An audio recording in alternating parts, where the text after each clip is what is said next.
Hello everyone, আমি সম্পূর্ণা। আজকে বহুদিন পর একটা ব্লগ ভিডিও নিয়ে চলে এসেছি। আর আজকের এই মিনি ব্লগ ভিডিওটার মধ্যে থাকছে নীল পুজোর দিনের সন্ধেবেলার কিছু গল্প।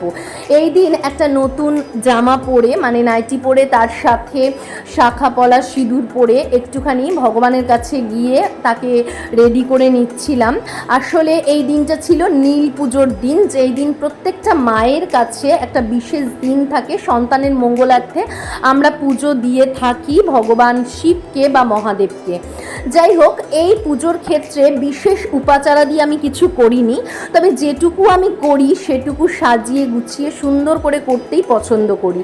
যাই হোক, তারপরে আমি তো পুজো দিয়ে নিচ্ছিলাম, ওদিকে আমার সাথে সাথে কিন্তু কিছুটা হলেও শুভ্রও পুজো দিয়েছে। আসলে শুভ্র উপোস করে আমার সাথে সাথে, তো ও কীরকম শঙ্খ ফু দিল আজকে একটু দেখে নাও।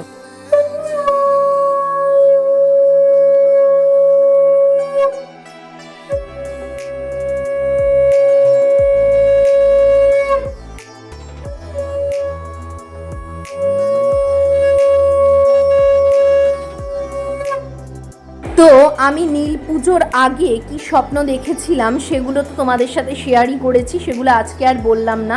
যাই হোক, এরপরে কিন্তু বাবান আর ছোটু দুজনেই মহাদেবকে জল ঢাললো আমাদের মতো করেই, এবং তারপরে ভগবানের কাছে আশীর্বাদ চেয়ে নিল। তারপরে আমরা একটু চা খেয়ে নিলাম সারাদিন পর, আর বাদবাকি সময়টুকু নিজেদের মতো করে কাটালাম।